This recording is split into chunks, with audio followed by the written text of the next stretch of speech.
Captain Michael Anderson stood at the bridge window of the U.S. Prometheus, watching Earth grow smaller behind them. His weathered hands gripped the command rail as he thought about the weight on his shoulders. This ship, the last and greatest battleship humanity had ever built, carried the hopes of every human colony scattered across the stars. "Captain, all systems are ready," said Lieutenant Lisa Thompson from her tactical station.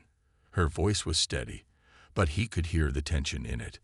"Engineering reports the main drive is running at full power." Anderson nodded, his gray eyes scanning the bridge crew at their stations. Each one of them had been chosen from thousands of candidates. They were the best Earth had to offer, and they would need to be. The alien Concordat had trapped every human colony behind blockades, cutting them off from each other and from Earth. "James, weapon status." Anderson called out to his weapons officer. James Cooper looked up from his console, his fingers still moving across the controls. "All weapon systems green, Captain. Main guns charged and ready. Point defense grid online."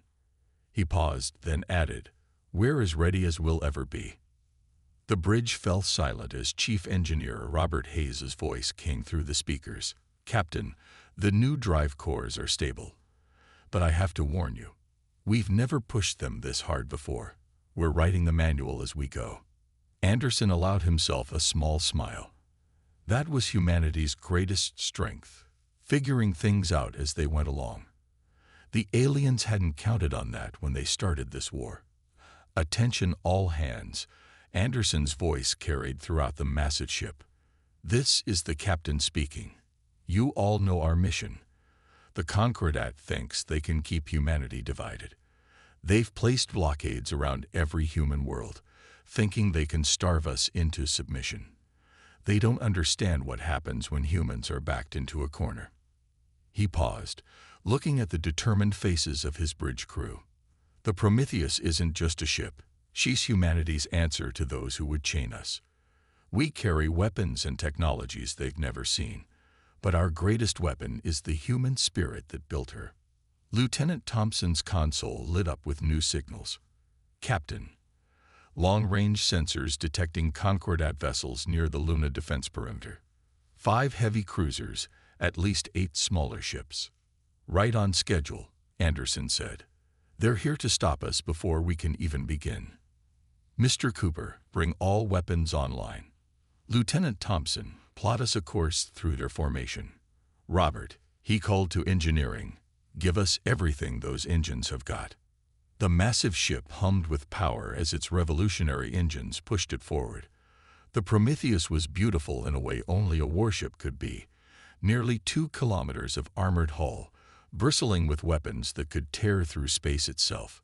"Enemy ships moving to intercept," Thompson reported. "They're charging weapons." "Show them what we can do," Anderson ordered. "All hands, battle stations." The first shots from the Concordat ships streaked across space, bright beams of energy that would have torn through any normal human ship. But the Prometheus wasn't normal. Its shields flickered and held, absorbing the impact like it was nothing. "Shields holding at 92%, Cooper reported, unable to hide his grin. "They're not gonna believe this." "Target their lead ship," Anderson commanded. "Let's show them what humanity's been working on." The Prometheus's main gun spoke for the first time. Streams of concentrated quantum energy, technology that the aliens had thought impossible for humans to develop, lanced out across space. The lead Concordat ship's shields flared bright purple for a moment before collapsing completely. The ship itself cracked apart like an egg, secondary explosions rippling along its length. The alien ships scattered in surprise, their formation breaking. They hadn't expected this level of power from a human vessel. Their sensors had to be going crazy trying to figure out how their shields had been bypassed so easily. "Plot a course through that gap," Anderson ordered. "We're not here to fight them. Our mission is to reach Alpha Centauri." The Prometheus surged forward, its massive engines pushing it past the surviving Concordat ships. They fired desperately at the human battleship, but its shields held firm. As they left Earth's solar system, Anderson watched his crew work with pride. This was just the beginning. They had thousands of light years to cover, dozens of colonies to free, and countless enemies to face. But humanity had always been at its best when the odds were against them. "Send a message to Fleet Command," he told his communications officer. Tell them the Prometheus is on her way, and we don't plan on stopping until every human world is free." The massive battleship disappeared into faster-than-light travel, leaving behind the wreckage of their first victory. The Concordat had just learned an important lesson. Never underestimate humanity when it's fighting for survival. 3 days into their journey, the U.S. Prometheus dropped out of faster-than-light travel near Alpha Centauri. The bridge crews stared at their screens in silence. Ahead of them floated the largest blockade they had ever seen. "Count 37 Concordat warships," Lieutenant Lisa Thompson reported, her fingers dancing across her tactical display. "They've arranged themselves in 3 defensive layers." Captain Anderson leaned forward in his command chair. "They've been expecting us. Looks like our little demonstration at Earth made them nervous." James Cooper whistled from his weapons station. "Those are their new heavy destroyers in the front line. Never seen so many in one place." The Concordat ships were beautiful in a deadly way. Their silver hulls gleamed in the light of Alpha Centauri's twin suns. Each ship was shaped like a curved blade, designed to slice through space itself. Lieutenant Emily Parker spoke up from her station, her eyes fixed on her readings. "Captain, I'm seeing something strange in their shield configurations. They're linking their shields together somehow." "Explain," Anderson said, turning to face her. It's like they're creating one massive shield bubble instead of individual shields." Parker's excitement grew as she studied the data. "But that might be their weakness. Their shields are stronger, but they're all connected. If we can break through at one point, we break through everywhere," Anderson finished. He smiled. This was why he had fought to have Parker assigned to his crew. She saw patterns others missed. The ship's intercom crackled. "Bridge, this is engineering." Robert Hayes's voice was tight with tension. "Captain, remember that steel breaker technology we never got to test properly. Now might be a good time." Anderson pressed a button on his chair. "Explain it to everyone, Robert. Quick and simple. The steel breaker uses quantum mechanics to temporarily phase our weapons through shields," Hayes explained. "It's not perfect, but combined with what Lieutenant Parker just found, we might have a chance." James Cooper's hands were already moving across his console. "Sir, I can reconfigure our main guns to work with the steel breaker. But we'll only get one good shot before they adapt." "That's all we need," Anderson said. He stood up, watching the enemy fleet through the main viewport. "Battle stations. Lieutenant Thompson, plot us a course straight through their center. Mr. Cooper, target their command ship with everything we've got. Lieutenant Parker, I want you watching those shield readings." The Prometheus moved forward, its massive engines pushing it toward the enemy fleet. The Concordat ships began to move, tightening their formation. "They're charging weapons," Thompson reported. "Let them come to us," Anderson ordered. "Wait for it." The first wave of enemy fire streaked across space. The Prometheus's shields flared but held strong. "Shields at 85%, Parker reported. "Their linked shield network is right in front of us." Anderson waited until they were deep into the enemy formation. "Now, fire everything." The steel breaker technology activated, surrounding their weapons in a strange quantum field. The Prometheus's main guns fired, the energy beams taking on an odd shimmering quality. The shots passed straight through the enemy's linked shields like they weren't even there. The Concordat command ship, caught completely by surprise, took the full blast. Its hull cracked open, atmosphere venting into space. "Direct hit," Cooper shouted. "Their shield network is collapsing." All around them, Concordat ships struggled as their linked shields failed. Some ships crashed into each other, their careful formation turning into chaos. "Full power to engines," Anderson commanded. "Take us through that gap." The Prometheus surged forward, its massive bulk pushing through the scattered enemy ships. A few managed to fire, but their shots were panicked, uncoordinated. "They're trying to regroup behind us," Thompson reported.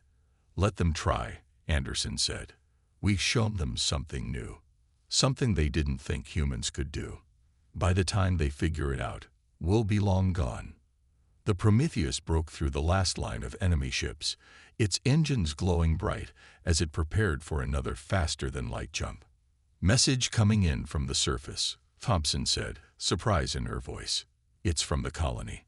They saw the whole thing. They're cheering, sir." Anderson smiled. "Send them a message. Tell them to hold on. We're just getting started." As the Prometheus disappeared into faster-than-light travel, the wreckage of the Concordat fleet drifted behind them. The aliens had learned another lesson today. Humanity's greatest weapon wasn't their technology. It was their ability to think differently, to find weaknesses no one else could see. The path to the next colony was clear. One blockade down, many more to go. But now they had proof. The Concordat could be beaten. Humanity would be free again. The victory at Alpha Centauri had come at a cost. The U.S. Prometheus floated in deep space, its engines cooling as the crew made repairs. In the ship's main engineering bay, Chief Engineer Robert Hayes paced in front of Captain Anderson. "It's time we used our real advantage," Hayes said, his voice low so others couldn't hear. "The steel breaker was just the beginning. We need to show them the quantum phase tunneling." Anderson frowned. "That's our last resort, Robert. Even our own scientists don't fully understand how it works." "That's exactly why we need to use it." Hayes led Anderson to a sealed door at the back of engineering. Behind it sat a massive device that pulsed with a soft blue light. "The Concordat thinks they know all the rules of space travel. But humans, we break rules we don't even understand yet." Their conversation was interrupted by Technical Officer David Miller's voice over the intercom. "Captain to the bridge. Urgent. We've got multiple Concordat ships approaching. They're using some kind of new tracking system." Anderson and Hayes rushed to the bridge. The main screen showed 6 enemy ships closing in fast. "They followed our energy trail," Miller explained, pointing to his readings. "They've learned from their last defeat. These ships are different, heavily armored, with independent shield systems." Lieutenant Thompson looked up from her tactical station. "Sir, we can't outrun them with our engines still cooling." Anderson turned to Hayes. "Explain the quantum phase tunneling." "Simple terms." "Now." Hayes nodded and pressed some buttons on the main display. "Regular ships have to go around things in space, but this technology lets us go through them. For a few seconds, we can pass through solid matter like it's not even there." "Through solid matter?" Lieutenant Parker asked, her eyes wide. "That's impossible." "Impossible is what humans do best," Hayes replied with a grin. "The Concordat thinks they can trap us. Let's show them what impossible looks like." A warning alarm blared. The enemy ships had them surrounded, their weapons charged. "Sir," Thompson reported, "they're transmitting a message. They're ordering us to surrender." Anderson stood tall. "Power up the quantum phase tunneling. Mr. Miller, mask our energy signature. Let's show them why the Concordat fears human unpredictability." The engineering crew activated the mysterious device. The whole ship hummed with a strange new energy that made everyone's teeth tingle. "Enemy ships firing," Thompson shouted. But their shots passed harmlessly through the Prometheus. The massive battleship had become partially transparent, like a ghost passing through solid walls. "By all the stars," Parker whispered, watching as her readings went crazy. "We're not just avoiding their shots. We're passing through their ships themselves."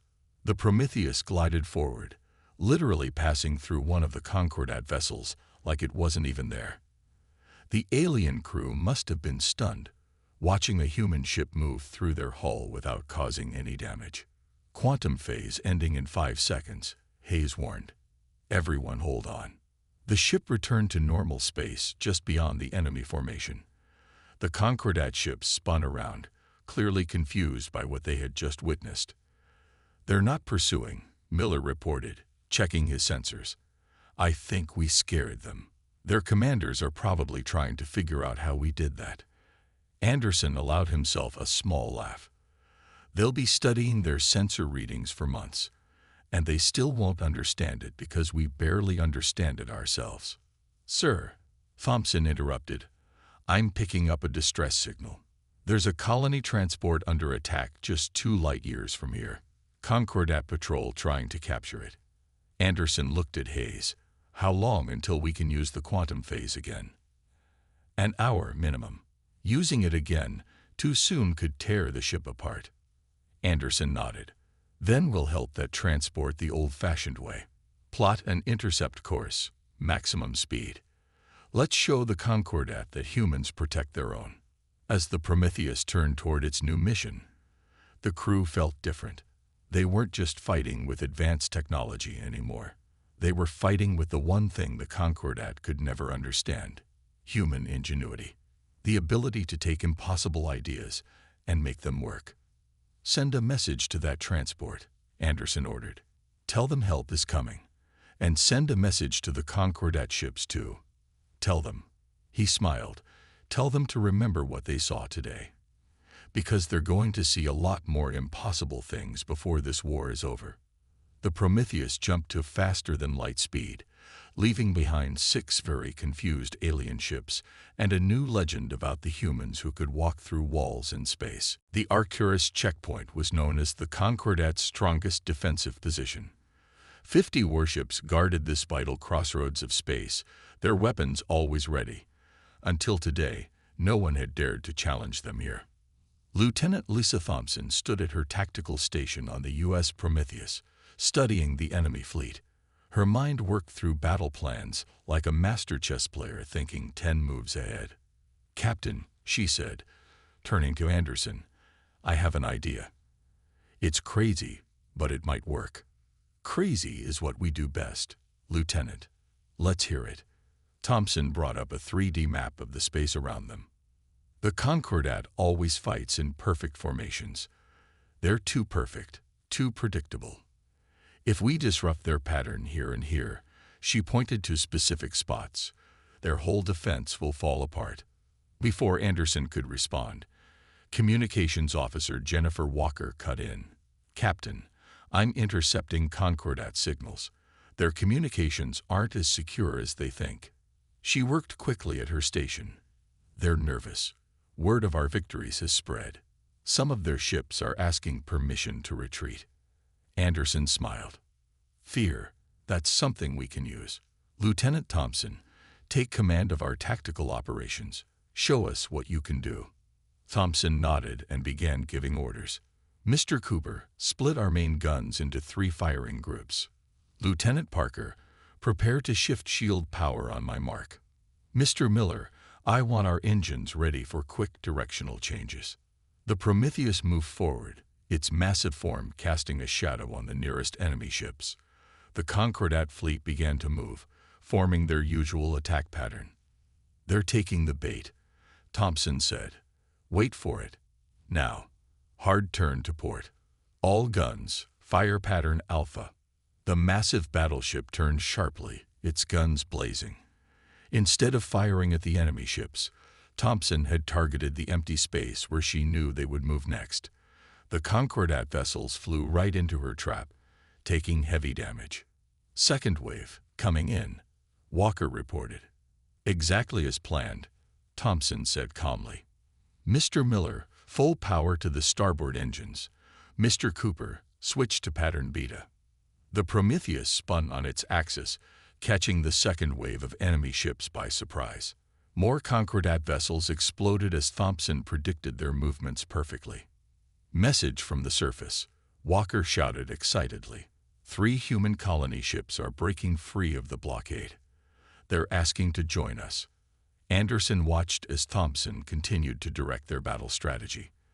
The lieutenant's hands flew over her console, coordinating their attacks with perfect timing.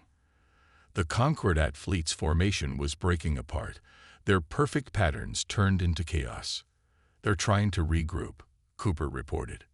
No, Thompson said firmly. They're trying to run. Target their flagship. Show them what happens when they underestimate humanity.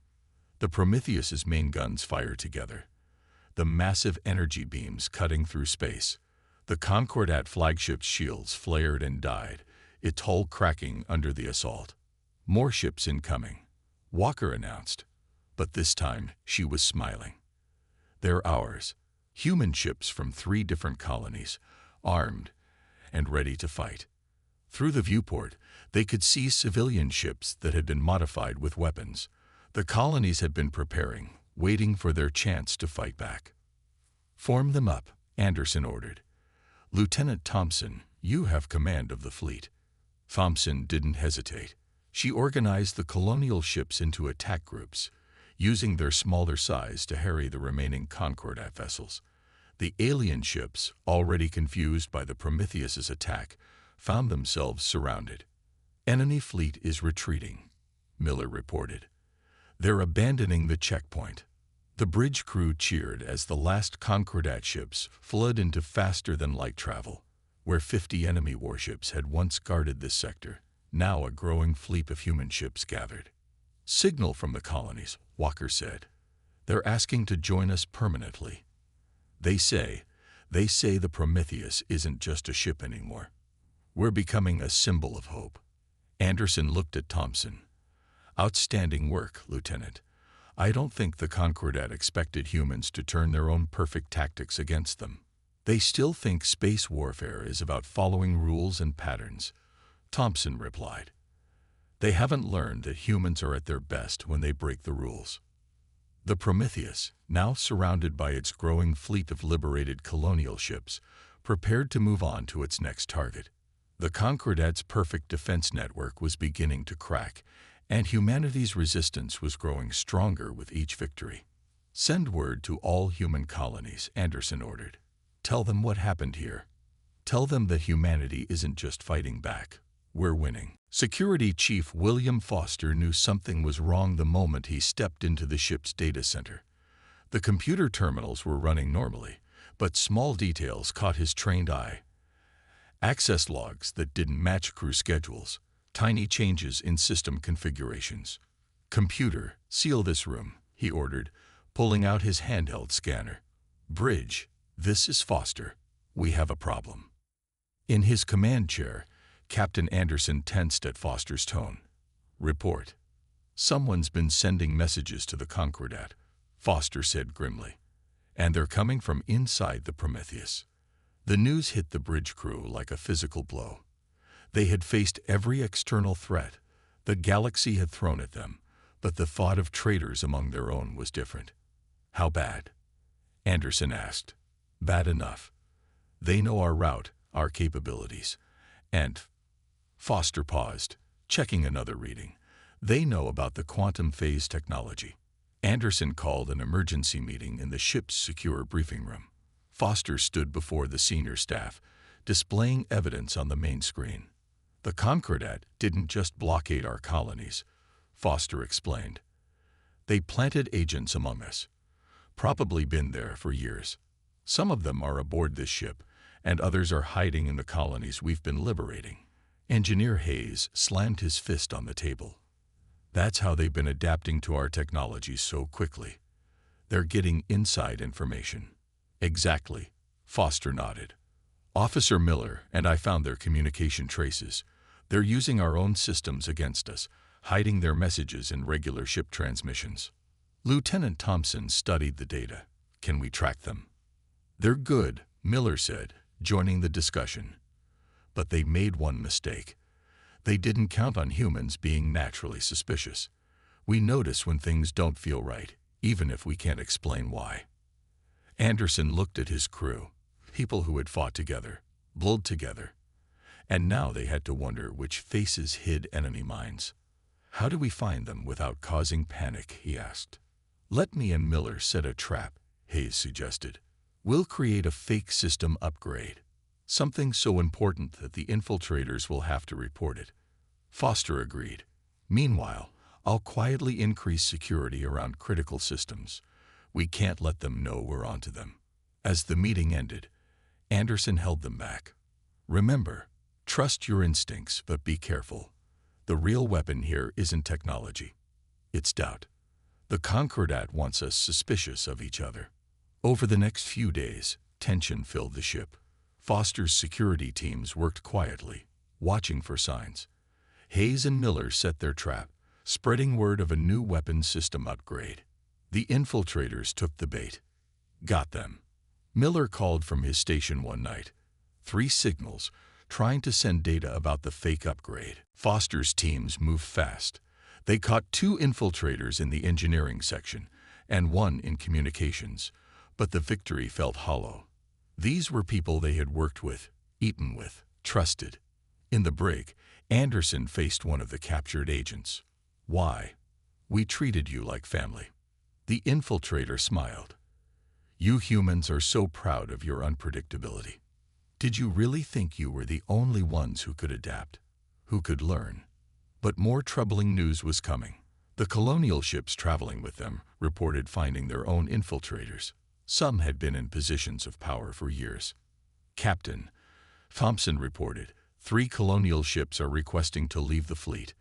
They don't know who to trust anymore. Anderson called a ship-wide meeting, his voice carrying to every corner of the Prometheus and broadcasting to their allied ships. "Listen carefully," he began. "The Concordat thinks they can break us apart with fear and suspicion. They believe that by planting doubt, they can destroy what makes us strong. They're wrong." He paused, letting his words sink in. "Humans have faced betrayal before. We've faced spies and infiltrators throughout our history. But every time, we've grown stronger. Because what makes us human isn't just our unpredictability or our technology. It's our ability to trust again after being hurt, to build something stronger from the ashes of betrayal." Slowly, the fear began to turn into determination. Foster's security teams worked with the colonial ships, teaching them how to find hidden infiltrators. Hayes and Miller improved their detection systems, making them stronger against future threats. The Prometheus had survived another challenge, but the cost was high. They had lost the simple trust they once had, but gained something else, a harder, more tempered faith in each other, forged in the fire of betrayal. As they prepared to continue their mission, Anderson looked at his crew. They were different now, more cautious, but also more determined. The Concordat had tried to use humanity's trust against them, only to discover another human trait, the ability to grow stronger from adversity. The U.S. Prometheus limped through space, its once pristine hull now scarred from countless battles. Ahead of them waited the Concordat's elite Guardian fleet, 30 of the most powerful warships ever built. "Status report," Captain Anderson ordered, his voice rough from exhaustion. "Not good," Chief Engineer Hayes replied from engineering. "Main reactor at 60%. Shield generators are failing. We've pushed her too hard for too long." Lieutenant Parker's hands flew over her console, trying to keep the shield stable. "If we take another direct hit to sectors 3 or 4, the whole grid could collapse." They had known this moment would come. The Guardian fleet was the Concordat's ultimate weapon, save for only the most serious threats. Now they had judged the Prometheus worthy of that honor. "Message from the enemy flagship," Communications Officer Walker announced.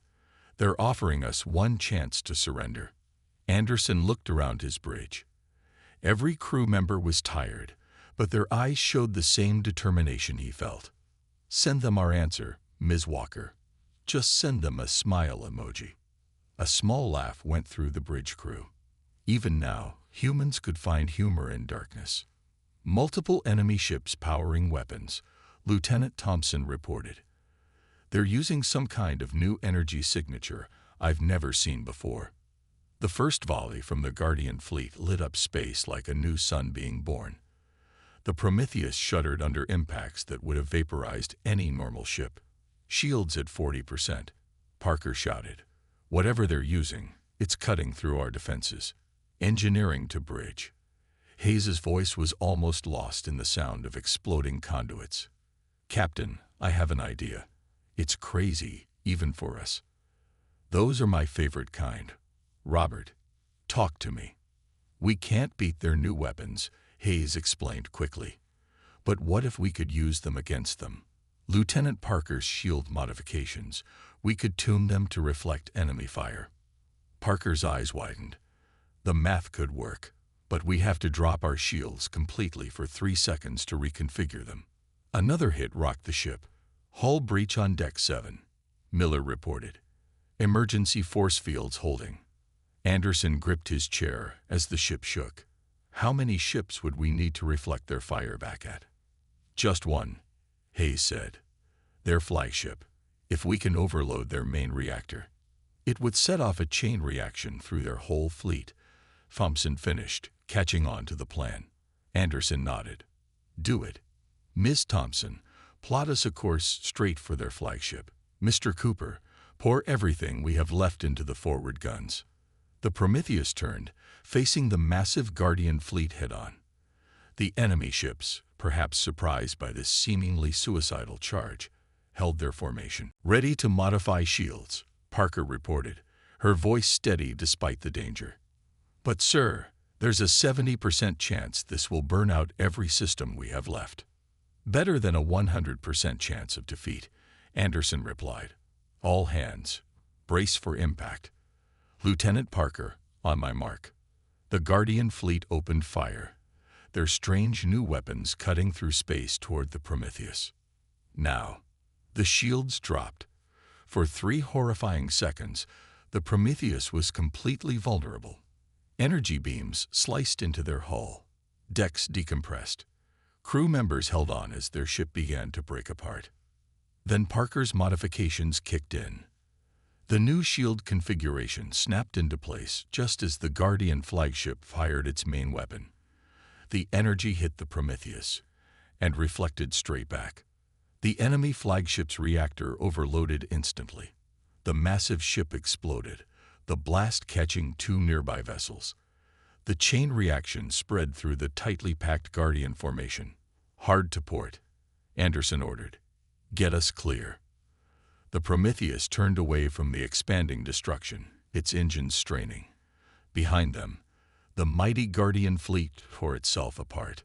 Multiple systems failing, Miller reported through the smoke on the bridge. We're running on emergency power only. Shields offline, Parker added. That was our last trick. But as the smoke cleared, they saw what their sacrifice had achieved. The Guardian fleet, the Concordet's greatest weapon, was nothing but scattered debris. Send word to the colonies, Anderson ordered, helping an injured crew member back to their station. Tell them. He paused, looking at his battered but unbowed crew. Tell them that the Guardians have fallen, and tell them to prepare. Because tomorrow, we take the fight to the Concordet's doorstep. The Prometheus drifted in space, damaged but undefeated. They had lost almost everything, except what mattered most, their determination to win. Repair crews were already moving through the ship, fixing what they could. Tomorrow would bring the final battle.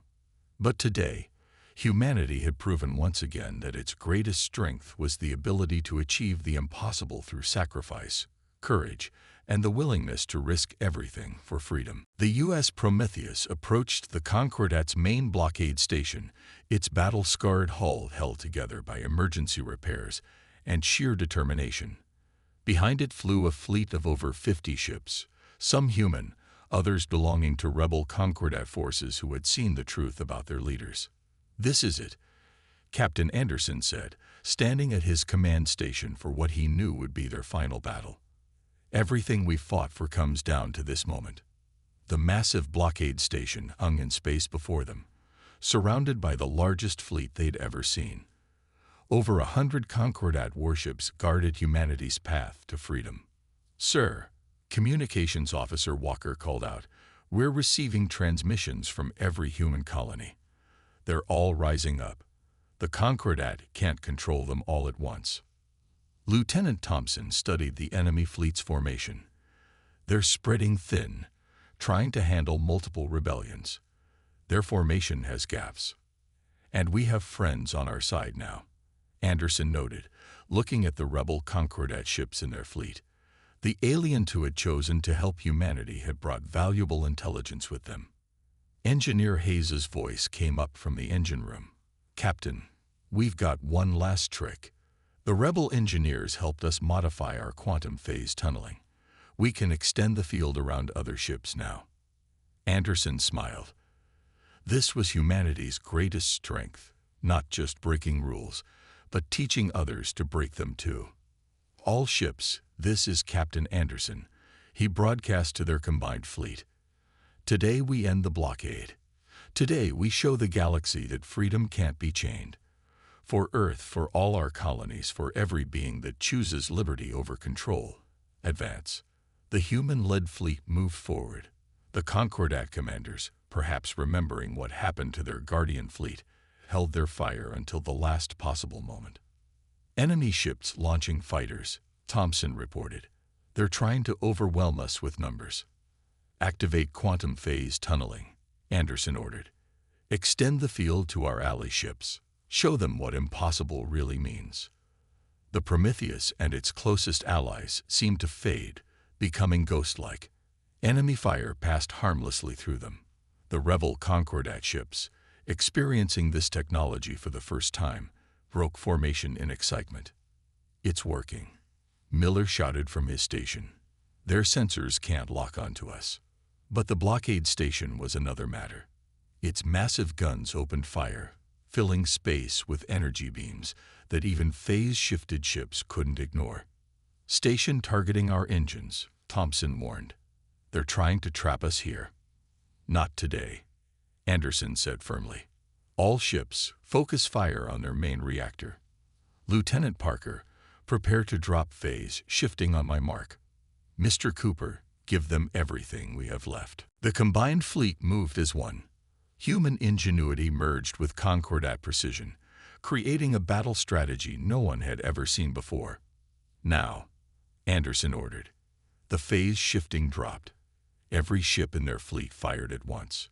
The blockade station's shields flared and failed under the concentrated assault. Its reactor began to overload. Station breaking up, Thompson reported. Enemy fleet falling into chaos. Through the gap they'd created, they could see Earth in the distance. Home. Freedom. Message from Concordat High Command, Walker announced, surprise in her voice. They're asking for terms of surrender. The bridge fell silent. After all this time, all the battles, all the sacrifices, victory had come not just through human strength, but through showing others a better way. Tell them we accept their surrender, Anderson said. Tell them humanity is willing to make peace, but never again will anyone put chains on us. The remaining Concordat ships powered down their weapons. Space, for the first time in years, fell quiet. Send word to Earth, Anderson ordered, emotion thick in his voice. Tell them the Prometheus is coming home, and we're bringing friends. As their fleet moved toward Earth, Anderson looked at his crew. They weren't just warriors anymore. They had become teachers, showing the galaxy that rules were meant to be broken, that the impossible was possible, that freedom was worth any price. The U.S. Prometheus, the ship that had carved a path through the galaxy's defenses, led the way home. Behind it flew ships of every shape and size, crewed by humans and aliens alike. They had started this journey to break humanity's chains. They ended it by forging new bonds of friendship and understanding. In the end, humanity's greatest victory wasn't just winning the war. It was showing the galaxy a new way forward, one where cooperation replaced control, where innovation trumped tradition, and where the power of the human spirit could inspire even their former enemies to dream of something better. The long night of the blockade was over. A new day was dawning for all species who dared to reach for the impossible.